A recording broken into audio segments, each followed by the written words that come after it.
Ce mot-là, je vous conseille vraiment de ne pas l'utiliser. C'est un mot qui est pas très respectueux, même vraiment pas, en fait. Salut, salut, salut. Bienvenue dans un nouvel épisode de French Mornings. Si vous êtes nouveau par ici, je suis Elisa et je vous aide à améliorer votre français et à parler d'une façon plus naturelle. N'hésitez pas à vous abonner à la chaîne de French Mornings et à activer la cloche pour être au courant des futures vidéos. Vous pouvez aussi me retrouver sur italki où je donne des cours de français et si la chaîne vous plaît, vous pouvez me soutenir sur Tipeee. Tous les liens sont dans la description. Aujourd'hui, on va regarder des extraits de la série Family Business qui est disponible sur Netflix. Et comme d'habitude, je vais vous expliquer les expressions et les mots d'argot qui sont utilisés dans la série et dans Family Business, accrochez-vous bien parce qu'il y en a beaucoup.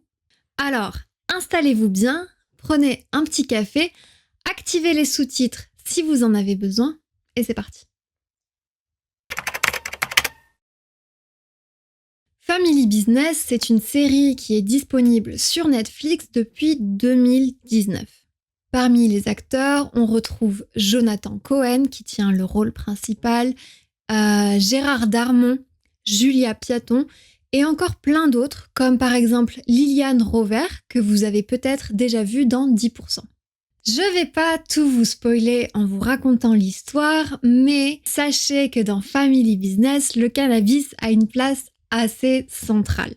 Donc, dans cette série, vous allez apprendre plein de différents mots pour parler de cannabis et on sait jamais, ça peut servir.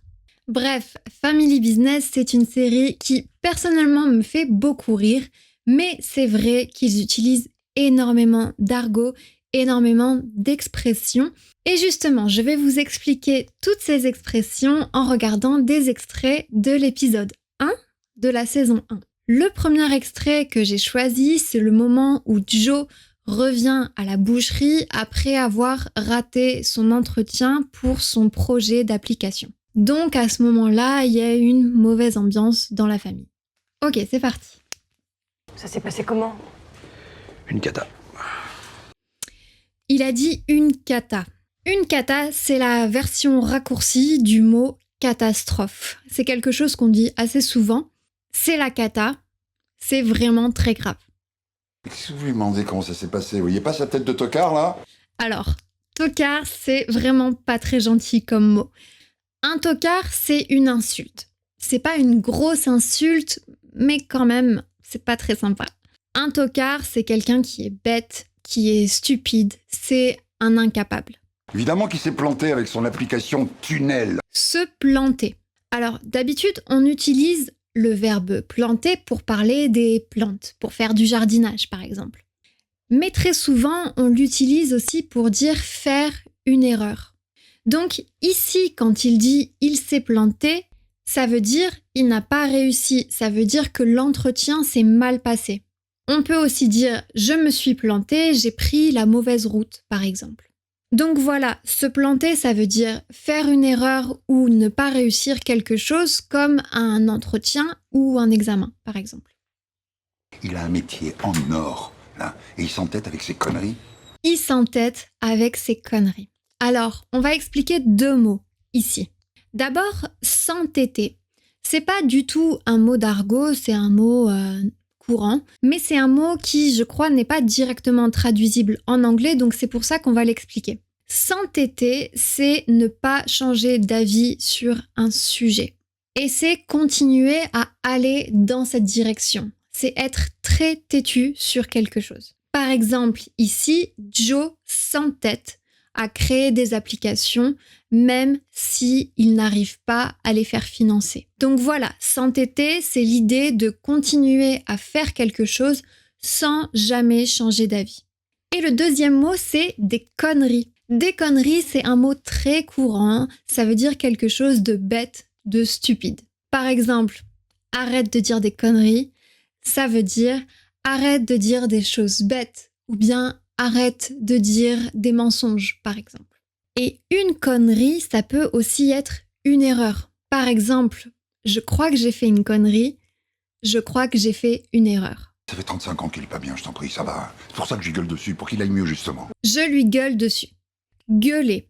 Ça, c'est de l'argot. Ça veut dire crier très fort sur quelqu'un. Je lui gueule dessus, ça veut dire je lui crie dessus. Vous pouvez remarquer ici que c'est pas un verbe qu'on utilise comme parler, dire, etc.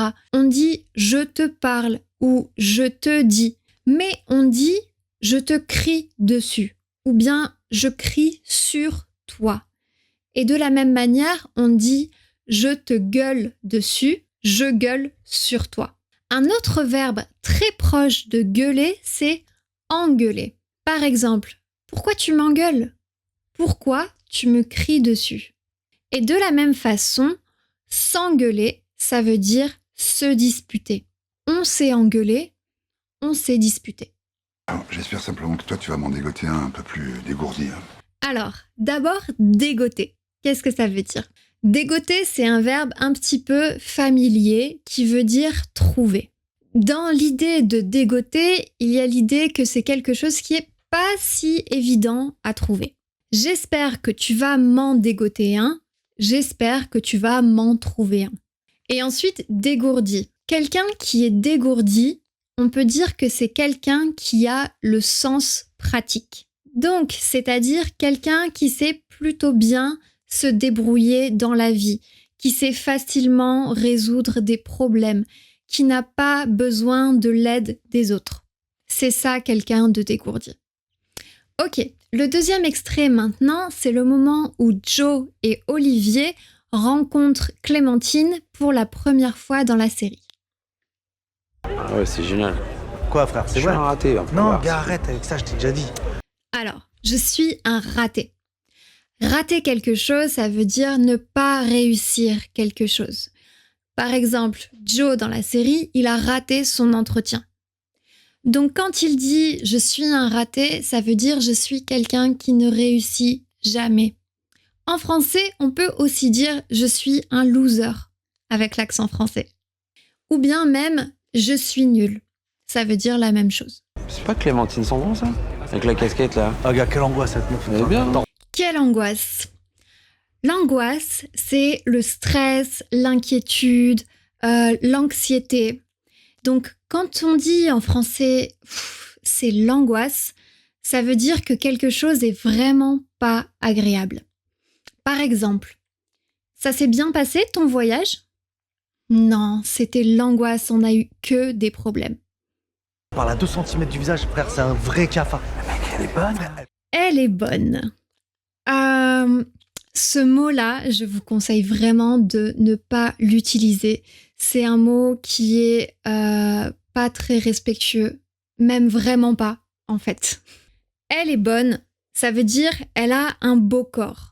Selon cette idée des magazines qu'une femme doit avoir des gros seins avec un ventre plat.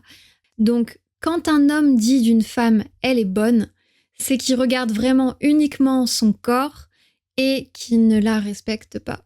Donc voilà, si vous avez une copine française, non, on lui dit pas ça, sauf évidemment si vous vous connaissez bien et que vous voulez rigoler, mais de manière générale, à éviter. Elle pue de la Ah, gueule. mais ça se trouve, elle a changé depuis. Elle pue de la gueule. Décidément, il parle vraiment mal d'elle, la pauvre.